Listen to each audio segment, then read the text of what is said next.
delivering skill-focused, market-aligned higher education. We therefore need to collaborate more.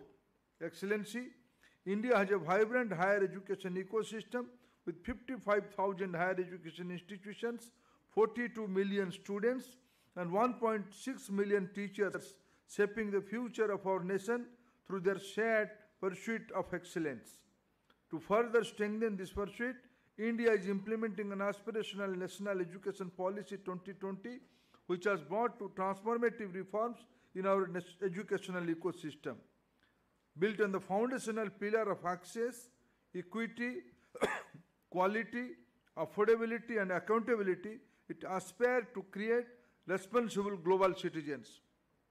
We have brought in reforms in improve the quality of higher education by promoting multidisciplinary and flexibility through multiple entry and multiple exit. We have made great strides in creating digital public infrastructure in education system. Through multimodal delivery of education, we have democratized access to knowledge and reached more people in remote areas. We are revolutionizing vocational education by creating framework and infrastructures for seamless integration of school, skill and higher education and promoting industry-academia linkage. We have been actively sharing our knowledge and expertise in capacity building and higher education with fellow development partners in Africa in the spirit of South-South cooperation. Recently, we witnessed the joyous moment of welcoming the African Union as a permanent member of G20 under India's presidency. I am confident that this will further strengthen the G20 and the voice of Global South. Every year, a number of foreign students come to India for their education in India university and colleges. We are happy that many Tanzanian students prefer to come to India for higher education. We have recently revamped our Study in India portal to ease the admission and visa process for foreign students coming to India. India boasts of a large number of educational institutions of excellence such as Indian Institute of Technology, Indian Institute of Management, and National Institute of Technology, among others. I am happy that the first offshore campus of any IIT is being set up in Zanzibar. I am told that the IIT Madras Zanzibar campus is scheduled to be inaugurated by early next month. Excellency, this institute will prove to be a milestone in educational cooperation between our great nations and continents by providing students from Tanzania, other African countries with access to world-class engineering and technology education.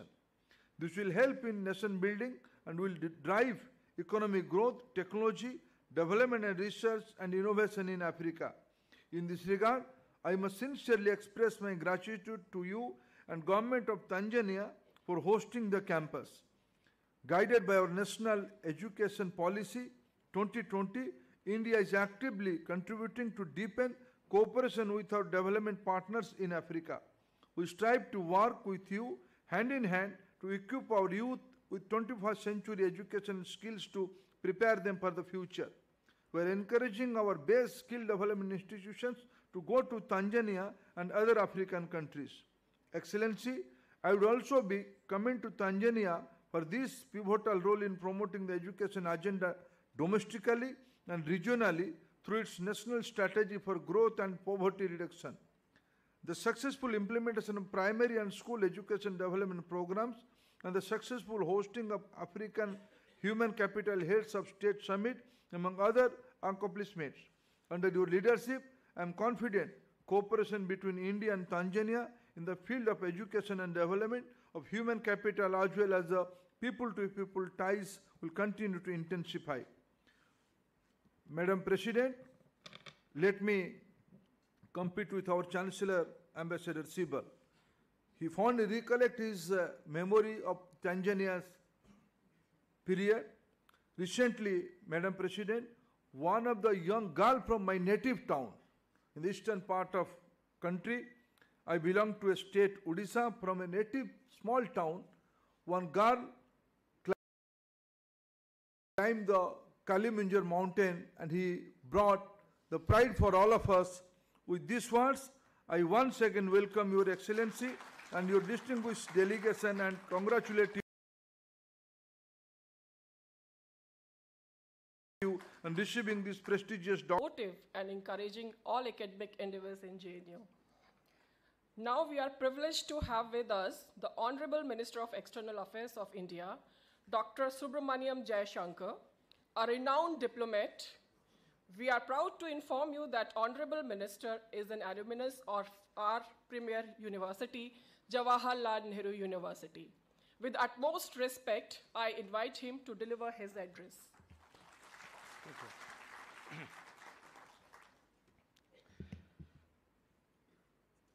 Your Excellency, President Samia Suluhu Hassan, esteemed ministers from Tanzania, my cabinet colleague, Shri Dharmendra Pradhanji, Honorable Chancellor, Shri Ambassador Kamal Sibalji, Vice Chancellor, Dr. Santishri Dhulupudi Pandit, Excellencies,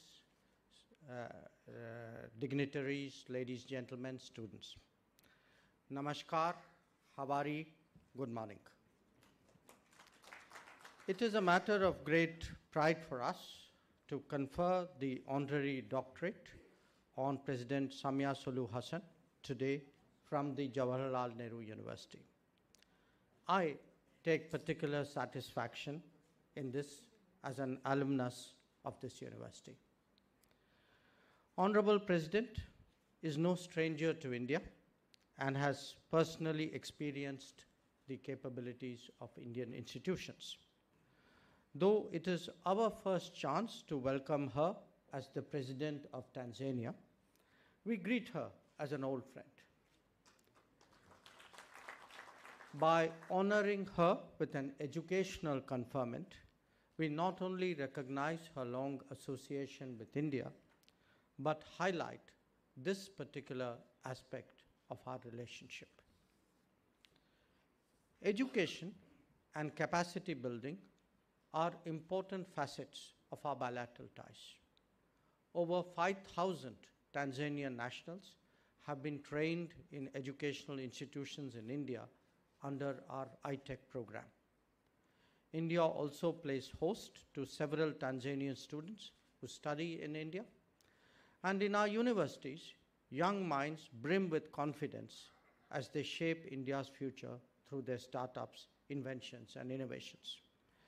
They carry a profound sense of responsibility and duty towards our collective future, and I'm sure that their Tanzanian fellow students certainly benefit from that. Taking this link further from our side, Tanzania is, as you have all heard, the preferred destination to set up the first overseas campus of the Indian Institute of Technology in Zanzibar. Classes for the first batch are scheduled to begin this month. The institution has the potential to become the premier center for technical education for the entire African continent. It is symbolic of our cooperation with the Global South, and I deem it a personal privilege to have been present in Zanzibar at its inauguration. As I noted, the first cohort of, I believe, 70 students has been finalized, and it actually reminds me of my own years in JNU because these years were the inception years of this university.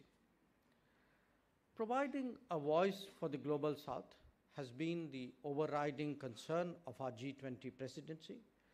And again, you're all familiar that we consulted with 125 countries at the Voice of the Global South Summit to ensure that the G20 addresses the fundamental issues of the developing world. The inclusion of the African Union into the G20 as a full member was one of the highest successes of our presidency. But I would like to take this occasion to underline that the rise of Africa is, we believe, central to global rebalancing. Our support for that process is therefore unstinted. Most of our embassies, I should share with you, most of our embassies that we have opened in the last decade are in that continent. I should also add that the visit by the Honorable President Samia Suluhu Hassan is the first visit from Africa after the inclusion of the AU into the G20, and we recognize that significance as well.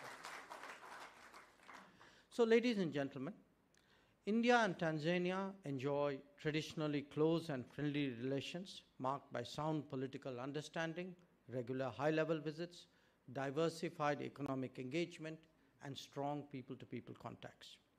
Our trade relations with Tanzania date back several centuries when traders from the western coast of India first traveled to East Africa along the maritime route for trade and commerce. In fact, yesterday, when the Honorable President met Prime Minister Modi, this was the connect between our western coastline, the state of Gujarat, our music has been able Zanzibar in particular, was very much the subject of conversation. Economic ties between our two countries have always been a strong pillar. I'm happy to inform that despite the global disruption and challenges posed by the pandemic, our bilateral trade has witnessed strong growth from both sides and today stands at close to $6 billion. With India already as the fifth largest economy, the Indian government is vigorously pursuing sweeping reforms aimed at ensuring inclusive growth. India has grown as an economic powerhouse, and this offers opportunities to businessmen from Tanzania to be part of our growth story. While India is one of the fastest growing economies of the world, Tanzania has also displayed impressive economic performance. This offers enormous opportunities for further cooperation and convergence between the two countries, and I should say we are really limited only by our ambition. Our engagement with Tanzania, indeed with all of Africa, continues to be guided by the 10 principles enumerated by Prime Minister Modi in July 2018. In essence, it is cooperation based on our partners' priority. In the contemporary era, the center of gravity is now moving towards the Indo-Pacific, and that also encompasses the east coast of Africa. Guided by our SAGA policy, we engage Tanzania as a littoral neighbor. Our cooperation can make a notable contribution to maintaining peace, prosperity, and security, and ensure secure, free, and open shipping lanes in the Indian Ocean. So, friends, real partnerships are driven by exchanges of experience which identify and constantly refresh collaborative opportunities. Those who are a living bridge in this regard hold a particular value for our ties. In the person of the Honorable President Samia Suluhu Hassan, we have today amidst us exactly such an inspiration. This conferment, I'm very confident, is a message that relations between our two countries will continue to further grow and prosper in the times to come. Thank you.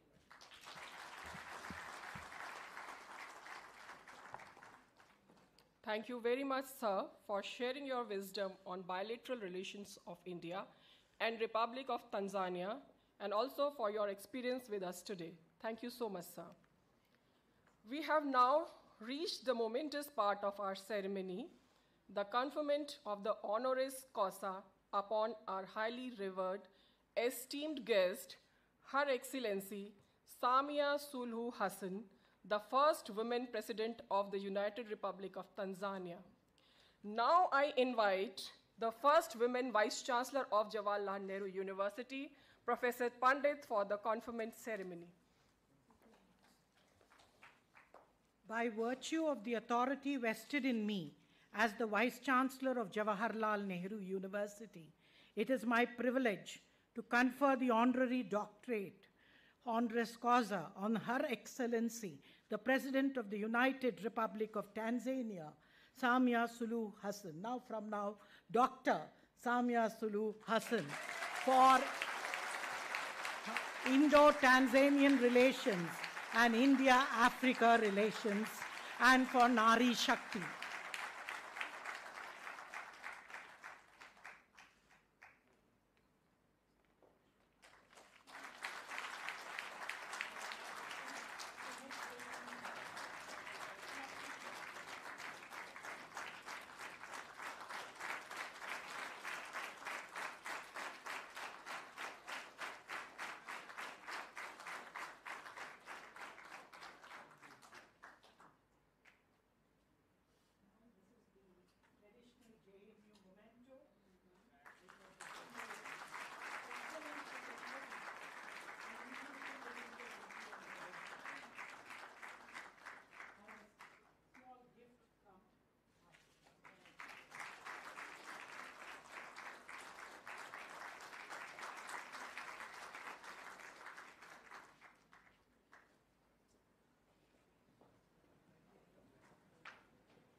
Many, many congratulations, Her Excellency. Ladies and gentlemen, we now humbly invite Her Excellency, Dr. Samia Suluhu Hassan, President of the United Republic of Tanzania, to kindly come and grace us with her words of wisdom. Please, ma'am.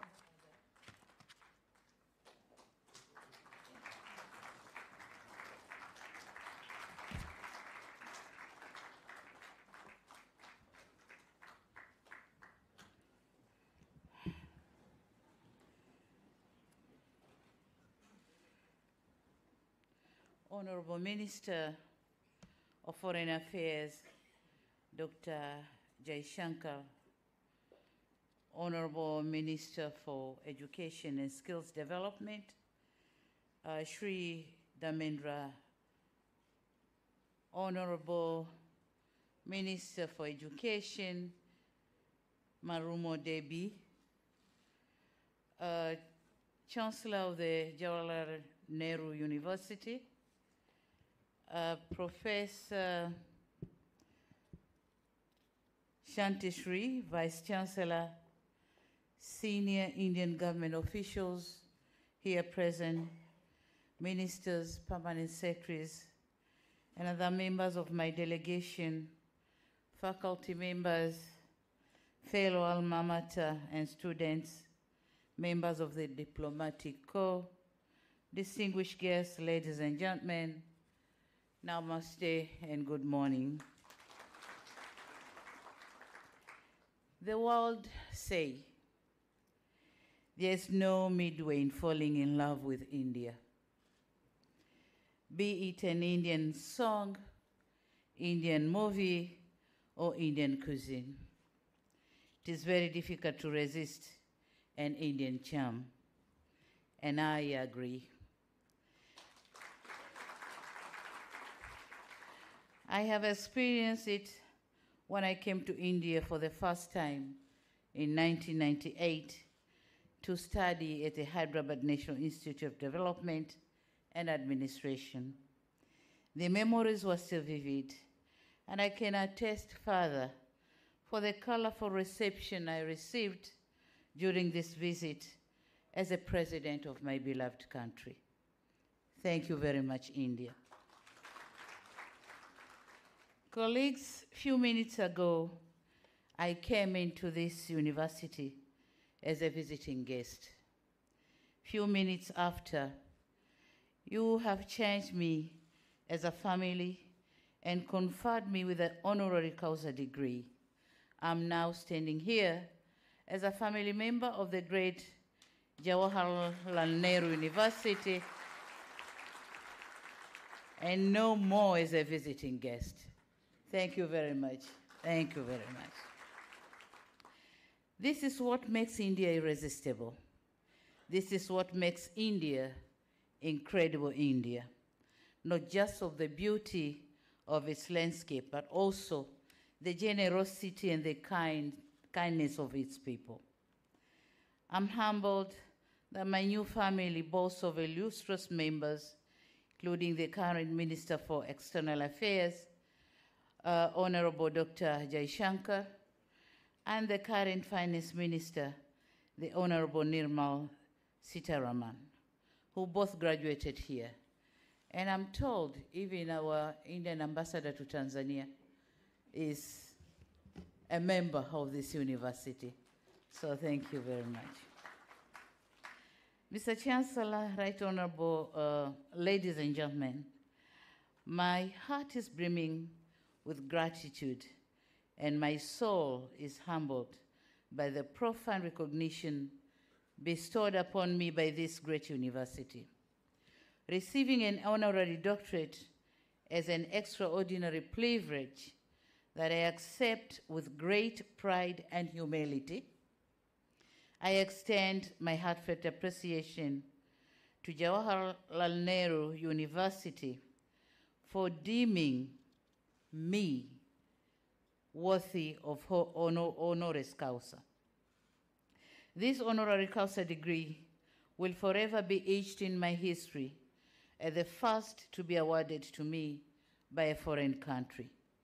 Definitely, I've got one. I've got one from the University of Dar es Salaam, but this is the first one to be conferred by the Foreign University. Thank you very much. Thank you for decorating and adding color to my history.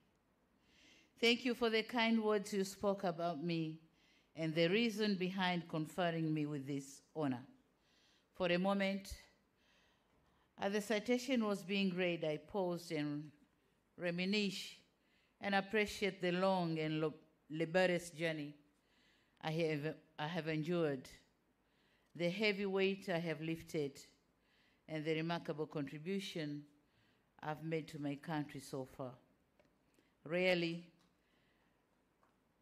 I do get time to breathe, unwind, and appreciate the journey, since life in the presidency gives one no time to think and reflect about oneself. You always think and reflect about the people. It has been and will always be a journey for the people, the country, and the world. Today, you gave me an opportunity to reflect. The flashback took me to my tiny coastal village at Kizimkazi in the islands of Unguja, Zanzibar, where I was born and raised. I reflected on my childhood as a girl child in a predominantly traditional African and Muslim community. A daughter born by a housewife and fathered by a teacher.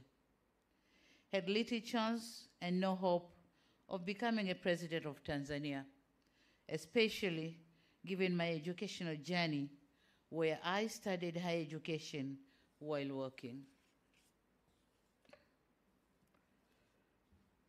Never had I dreamed of having a prefix before my name, but today I have it. Let alone dreamt of this prefix coming from a prestigious university which is miles away from home. I become, certainly, not because I'm extraordinary, not because I'm self-made, but because I'm a product of many pair of eyes and hands which saw the potential in me, nurtured and supported me. I'm forever grateful for my late parents who saw an importance of investing in a girl child, taking me to school and supported my quest in furthering my education. To my family, who supported me throughout in my career, who tolerated my absence in their lives and allow me to pursue further studies in a political career. And among them, my son is here, Abdul, if you can send and see it.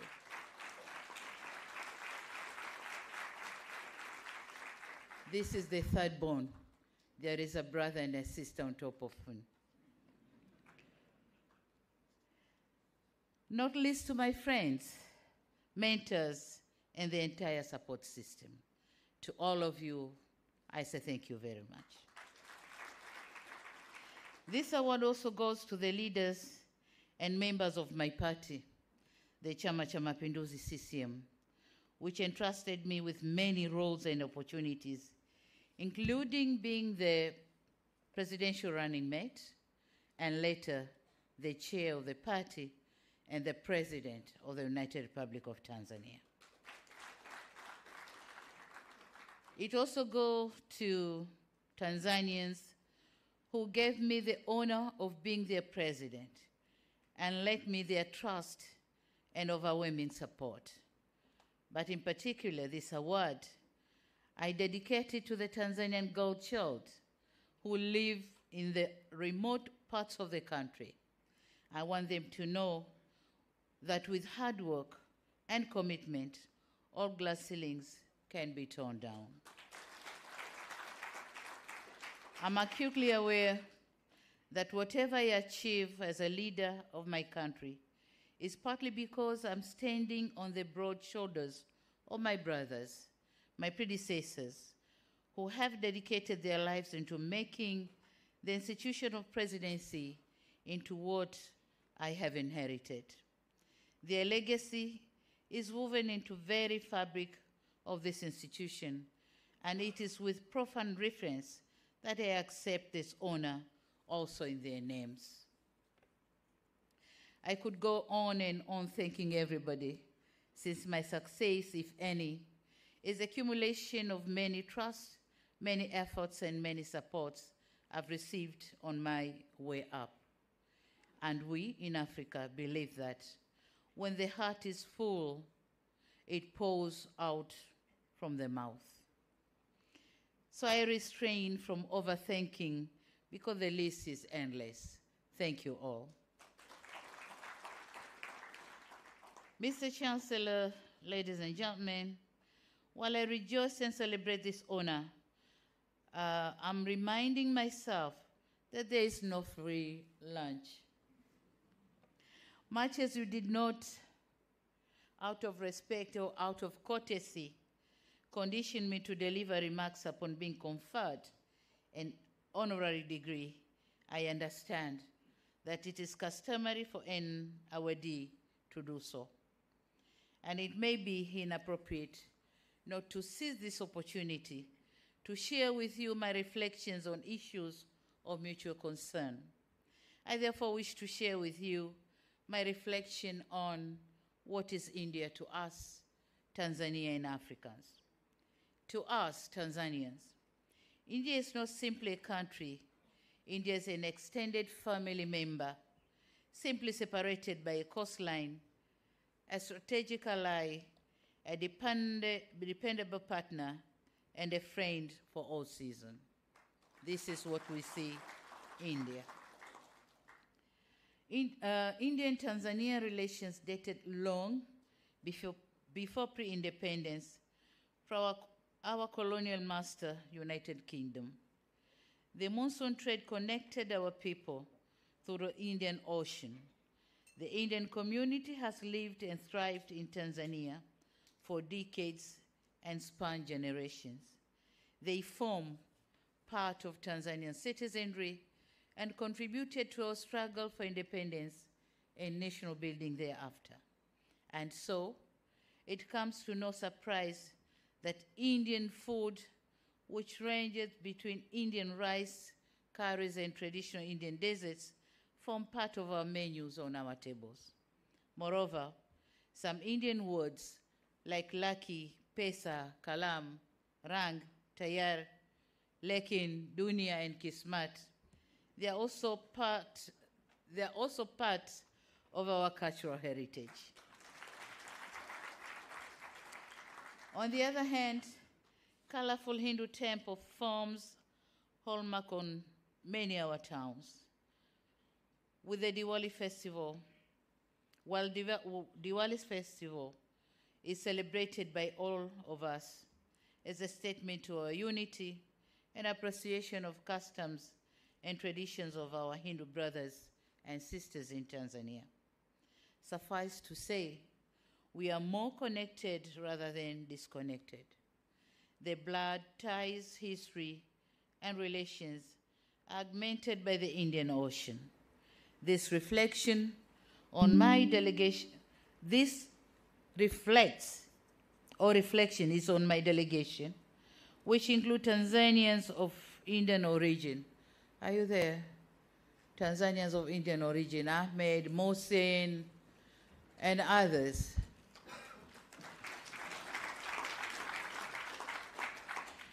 They are Tanzanians, not Indians.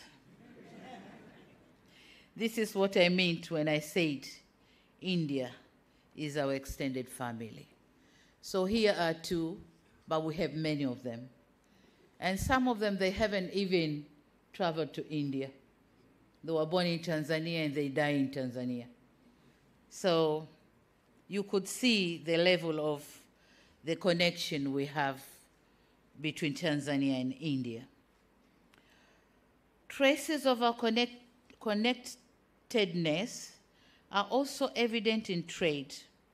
India is our fourth largest trading partner. In the past 5 years, our bilateral trade volume has increased from $2 billion in 2017-18 to $6.5 billion in last June of 2023. India is also top 5 investment source for Tanzania, with 631 investment projects worth $3.7 billion. These are not words. These are numbers. And we all know words speak louder, but numbers speak clearer. So this is the clear picture of our relation. Given our historic bonds and bilateral ties, there is no excuse why India is not our number 1 bilateral trade partner and investment source. This is an issue that preoccupied my discussion with Her Excellency President Draupadi Murmu and Right Honorable Prime Minister Modi. In a move to give a strong accent to our resolve, we had decided to elevate our relationship into a new strategic partnership anchored in 4 pillars, and they are maritime security, defense cooperation, development cooperation, and trade and investment. I'd like to thank the President of India, Her Excellency Draupadi Murmu, for her invitation, and the Prime Minister, the Right Honorable Narendra Modi, for engaging with me and my delegation through the details of our cooperation. At this point, allow me to thank everyone who has made my visit to India a success, with a special mention for His Excellency Biana Pradhan, Indian High Commissioner to Tanzania, whom, as I said before, happened to be an alumni of this great university. Mr. Chancellor, ladies and gentlemen, beyond familyhood and trade partnership, India is our strategic ally. India is now a powerful house. It possesses needed soft and hard powers enough to shape the outcomes, influence change, and able to raise a voice to be heard in the lobbying corridors and rooms where world decisions are made and our fate as developing country is decided. We in the developing world immensely appreciate the leadership and contribution that India is making in preserving and restoring sense, value, and humanity to our increasing plurilateral, manipulative, and materialistic world. India is our formidable member, in the non-aligned movement, the Commonwealth, and Group 77 in the United Nations, continues to be our voice and mouthpiece in avenues where we don't have seat. We trust India's leadership, not because of its sheer size and economy, but because of its historic contribution and moral standing. India has remained truthful and loyal to the cause of the Global South and the developing countries in general. We appreciate the fact that you have continued to uphold the importance of multilateralism and valuing society over market. That means they value people over profit. The role that builds hope for a better future. We in Africa are delighted with India's ascendancy to a position of global influence. We are comfortable because we are confident that India will never forget Africa.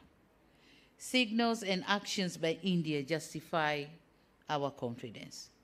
India has advocated for the admission of the AU as a permanent member to the prestigious club of G20. This is a just gesture.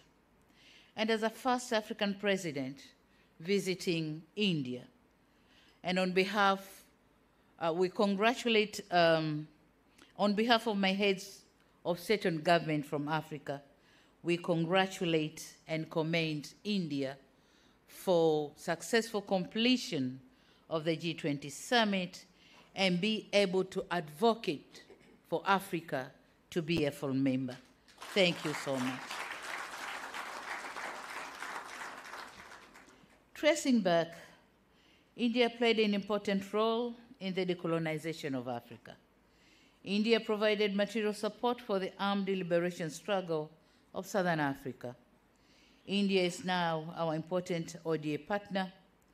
India has formalized our engagement through India-Africa summits, and by opening first overseas campus of the world-renowned Indian Institute of Technologies in Zanzibar, it has demonstrated desire to export success in skills and development and technologies to Africa. India cares about peace and stability in Africa, as it is the largest troop-contributing country in the United Nations peacekeeping operations, most of which are in Africa. We in Africa can say here today, without fear of contradiction, that even when India reaches a pinnacle of global power, as it is bound to at some point, it will still retain the noble cause of global South in her heart.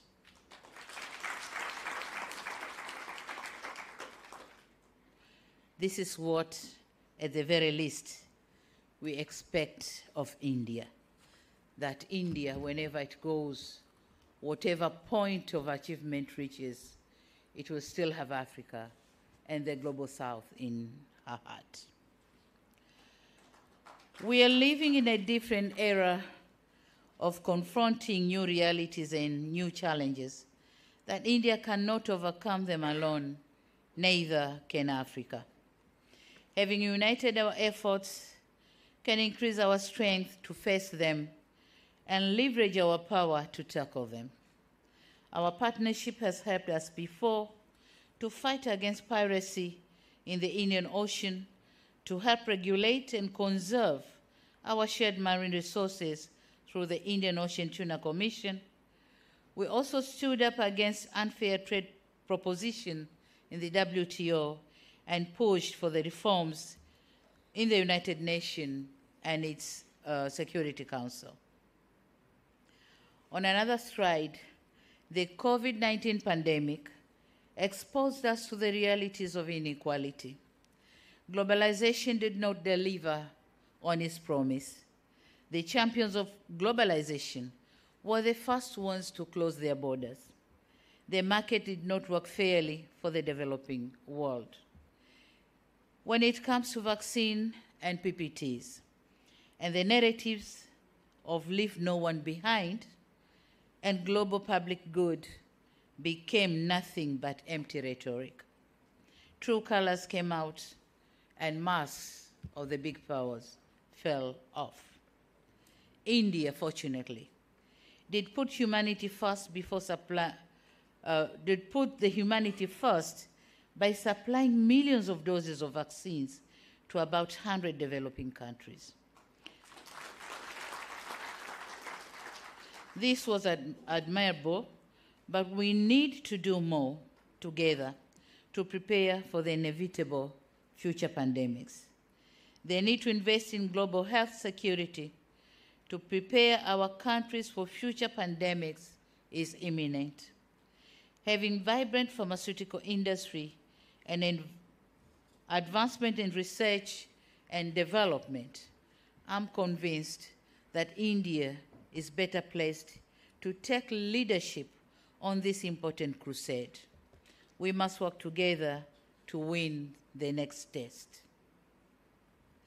Ladies and gentlemen, another area of convergence for Indo-Africa partnership is our noble fight for a just green energy transition. Much as we are positive about green energy transition, we are of the opinion that the time frame and the course switching towards a greener path should observe the principle of common but differentiated responsibilities. By saying so, we are not rebelling, but we are simply calling for justice. A just greener transition. Certainly, this is not too much to ask to the world. But India, being the world's 5th largest producer of solar power and the world's 2nd cheapest solar power, it stands a chance to impact Africa positively in terms of green transition. India provides an opportunity for Africa to leapfrog energy crisis in underserved areas through affordable and adaptable off-grid and mini-grids equipment and infrastructure. Likewise, Africa offers India the scale to expand its green energy industry and lead the transition. Ladies and gentlemen, in conclusion, I said at the beginning of my remarks that India means so much to Tanzania and Africa. I hope I've tried to cause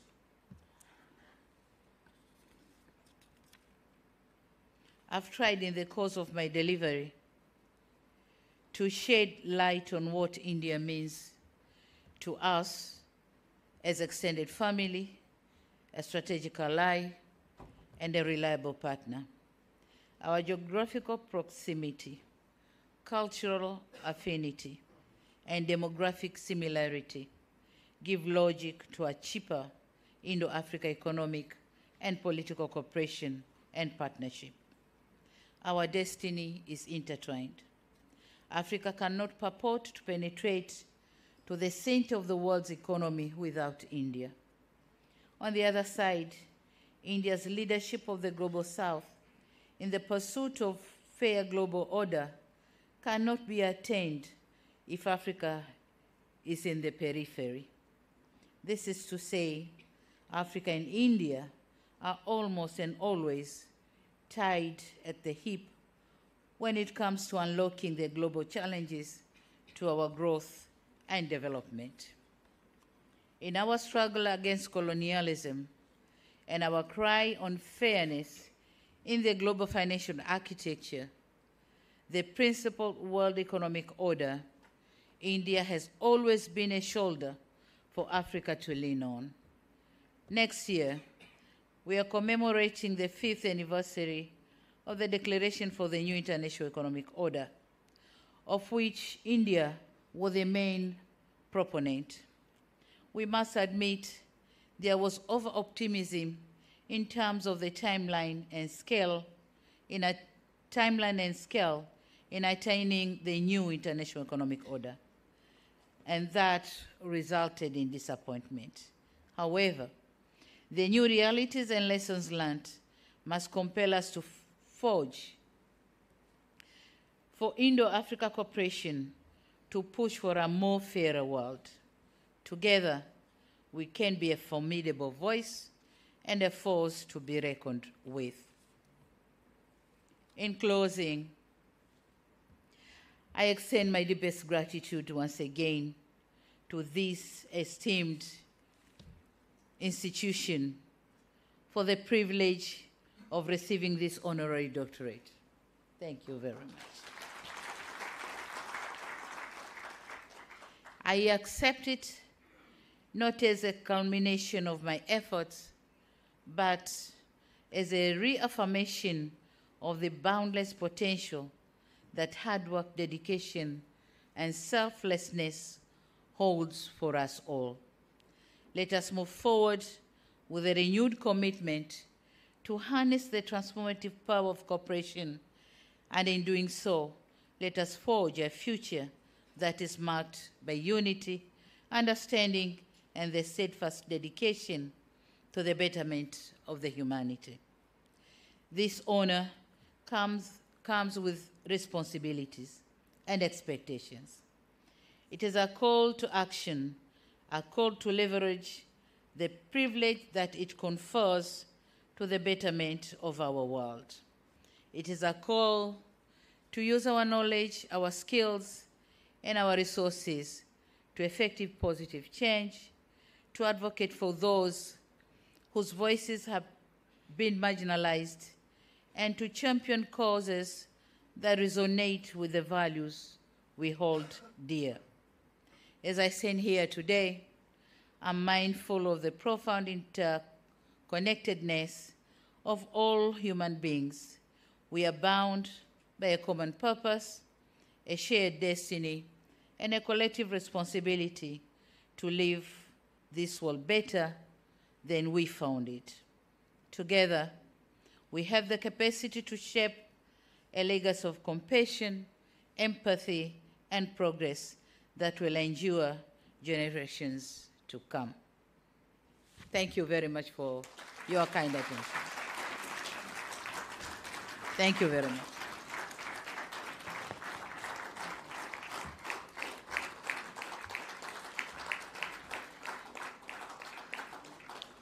Thank you very much, Her Excellency, for sharing your love and deep connection with our beloved country, India.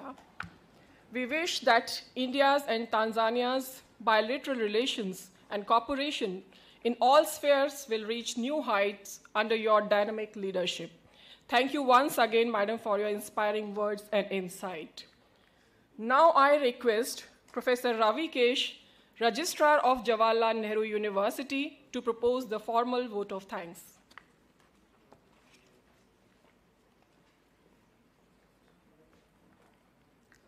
Honorable Her Excellency Dr. Samia Suluhu Hassan, President of the United Republic of Tanzania, Honorable Dr. S. Jaishankarji, Minister of External Affairs, Honorable Sri Dharmendra Pradhanji, Minister for Educational and Skill Development and Entrepreneurship, Srimati Annapurna Deviji, Honorable Minister of State, JNU Vice Chancellor Ambassador Kamal Sibbalji, JNU Vice Chancellor Professor Santisri Dhulipudi Pandit Ma'am, distinguished guests, respected colleagues and dear students, Namaste.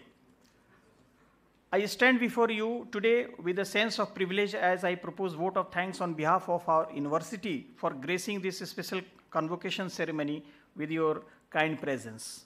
First and foremost, on behalf of JNU community, I would like to thank our chief guest, Honorable Her Excellency Dr. Samia Suluhu Hassan, for gracing today's event with her benign presence and sharing her illuminating speech. We were truly enlightened to hear her enlightening thoughts on her first visit to India as the president, along with her distinguished ministers before us.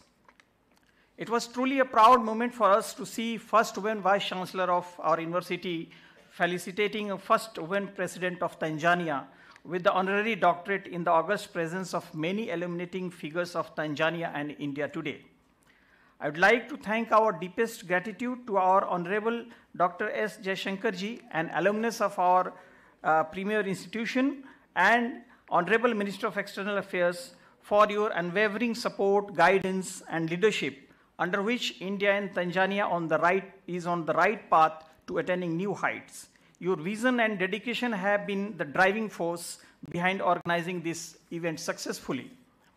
We are immensely grateful to our esteemed Minister for Education and Skill Development and Entrepreneurship, Sri Dharmendra Pradhanji, for your gracious presence today and enlightening us with your kind words of wisdom and encouragement. We are truly thankful to you, sir, for your constant guidance in fostering an environment of academic excellence, research, and innovation. We are grateful to our Venerable Chancellor Ambassador Kamal Sibbalji for his constant support, guidance, and encouragement. I must also thank our Vice Chancellor Professor Santisri Dhulipudi Pandit Ma'am for her initiative, guidance, and constant encouragement in organizing this special convocation successfully. I must thank all the dignitaries and heads of various government organizations and think tanks who have graced today's special occasion and encouraged us. We offer our sincere thanks to all the deans and chairpersons and students of JNU and other institutions for extending your active support and cooperation in making this program successful. I convey our gratitude to the officials of Ministry of External Affairs, Ministry of Education, Ministry of Skill Development and Entrepreneurship, Delhi Police, Convocation Committee of JNU, the event organizations, and all volunteers for providing much needed logistic support, venue, and human resources, whose countless hours of planning and coordination have made this event a success. Last but not the least, a special thanks to all the students who have joined us today in online mode and offline mode to witness this special event. Once again, thank you all for being part of this momentous occasion. Thank you.